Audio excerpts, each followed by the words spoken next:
Hey,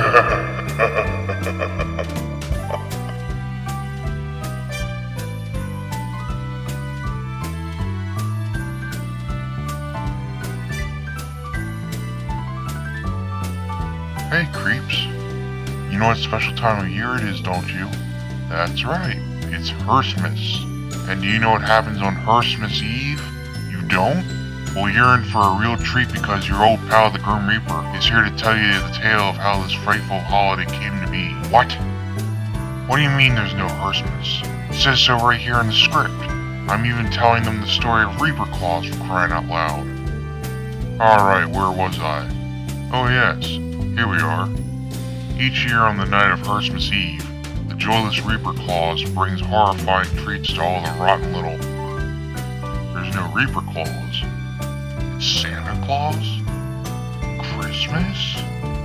Oh, for screaming out loud. Why didn't you say it was a holiday with a big red fat guy? Forget the script. I'm doing this my way from now on, and you can bet your pelvis I'll find the creep that set me up. And when I do, you better believe their soul will be mine to torment. Well, creeps, it looks like someone rotten thought they could pull a trick on your old pal the Grim Reaper. So now that we're here without a script, how about we look up some gruesome holiday tale to pass the time? Here's a favorite of mine.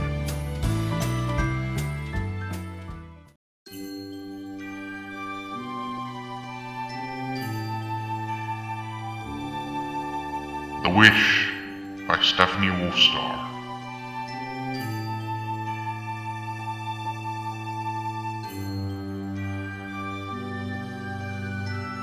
I awoke suddenly with a wide grin on my face.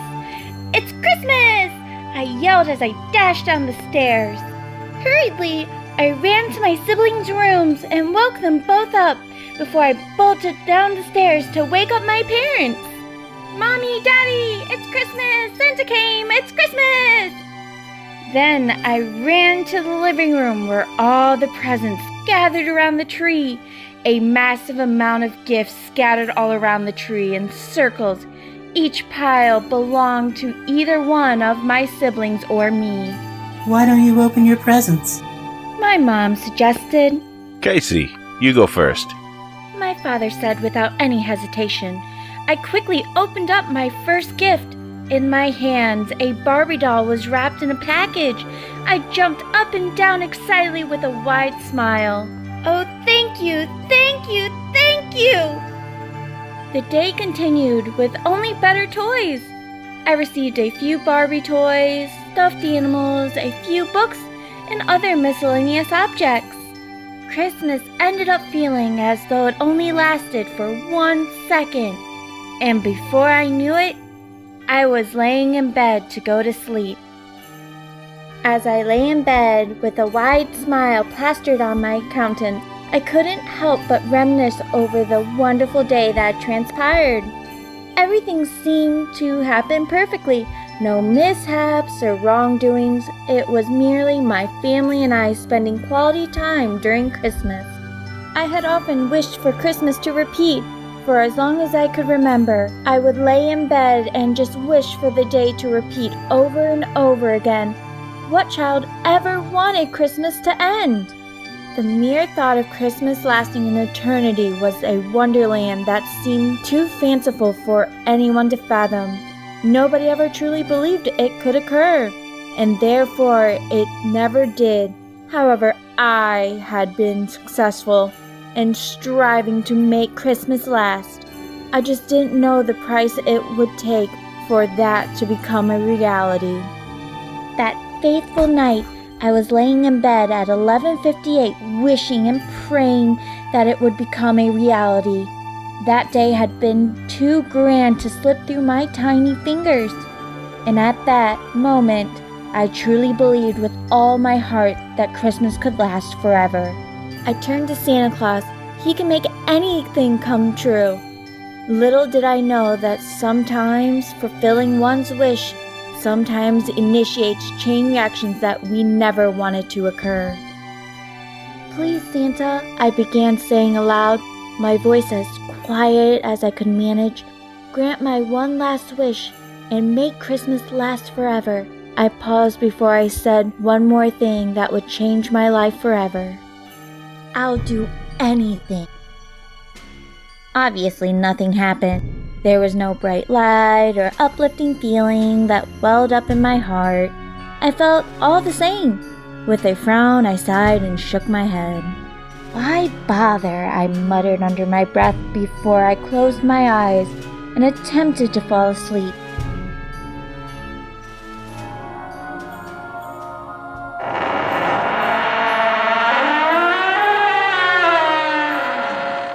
However, unbeknownst to me, there was someone in my room.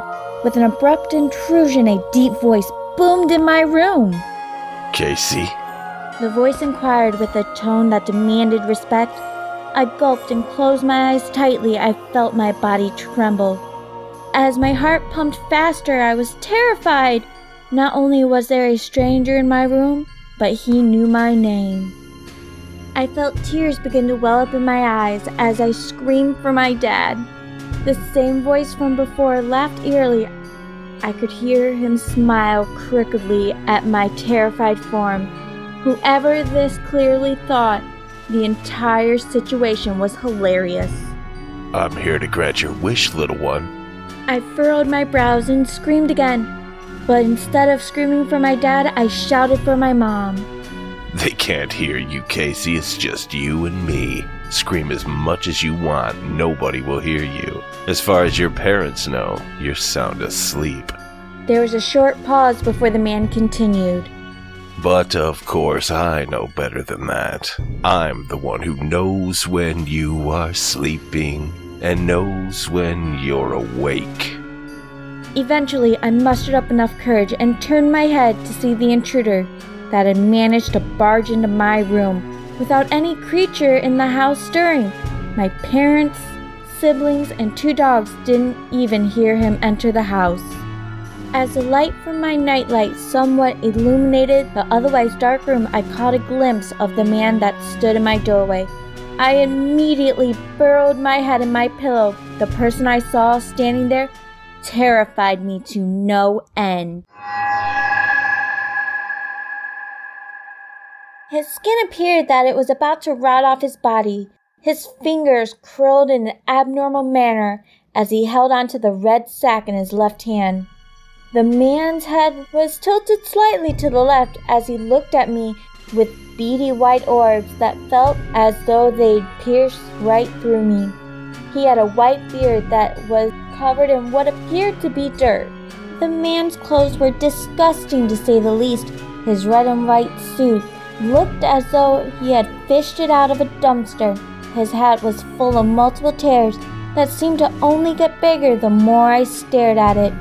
Then I realized he was impersonating Santa Claus.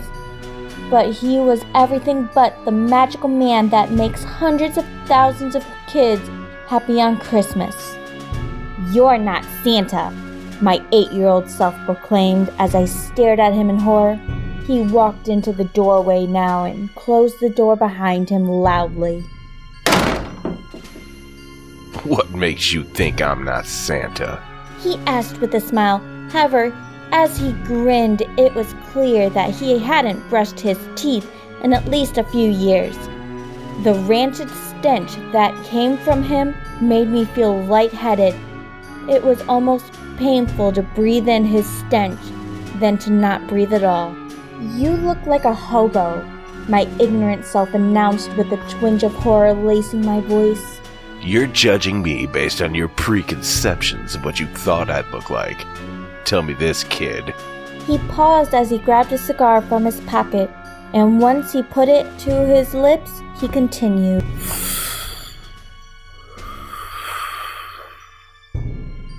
Am I what you thought I'd be? Does my appearance disappoint you? Timidly, I shook my head and frowned. I was lying to both the man and myself. The way the man held himself was appalling, but I wasn't going to tell him that. At that point, I was absolutely terrified. Alarm bells kept going off in my mind, but there was no way for me to escape. I was trapped. The man huffed as he breathed out some of the cigar smoke.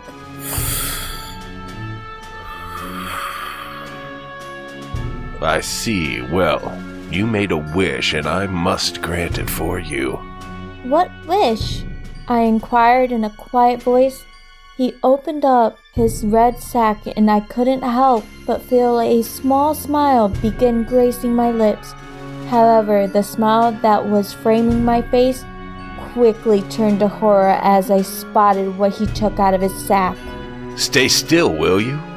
In his hand, he held an axe. The man began making his way towards me, the axe raised high in the air. No, please don't do this, I pleaded, but my begging seemed to fall on deaf ears.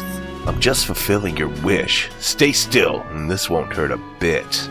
I tried to find a place to run.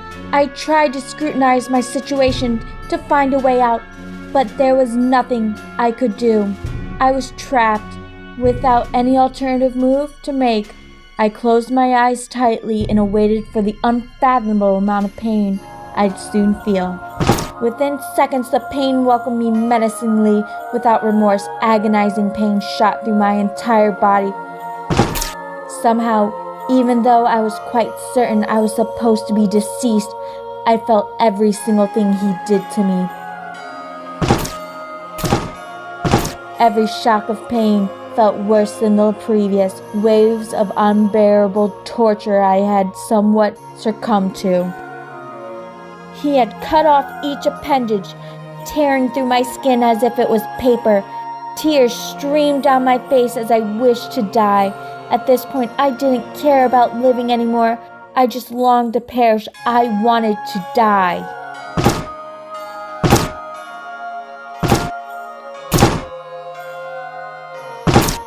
After what felt like an eternity of unending agony, the man finally ceased torturing me for a moment. See you tomorrow, he said, and without another word, he decapitated me. Finally, I jolted awake in a puddle of sweat. Immediately, I scrutinized my body for any wounds or blood. However, all I was met with was a terrible dream.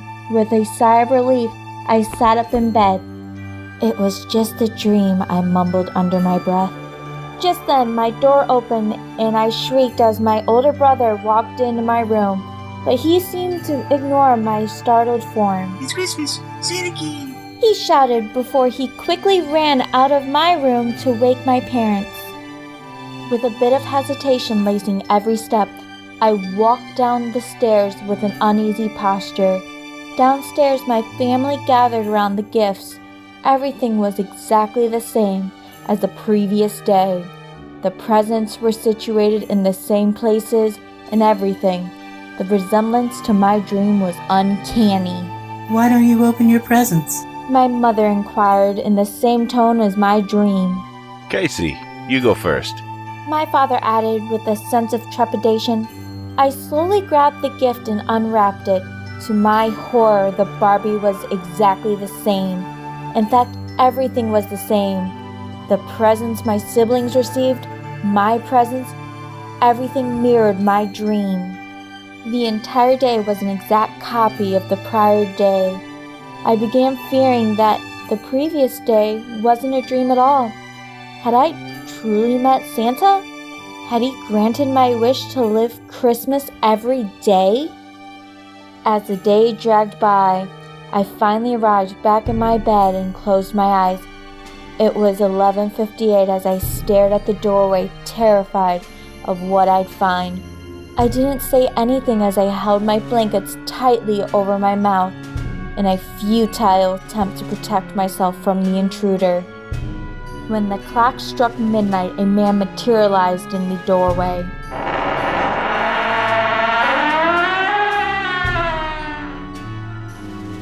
Casey?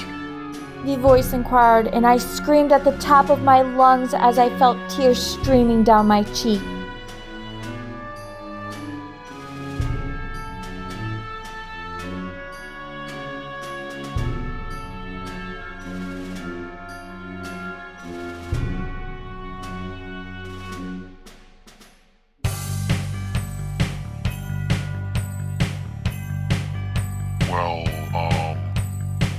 certainly a weird one. And I like weird. If you like weird stuff too, be sure to give the video a like, comment below. Please subscribe, because there's going to be more creepy and weird stuff coming from this channel. Right here. The one you're watching. The one on your screen. Oh, come on. Just subscribe already. Sheesh. What is wrong with you people?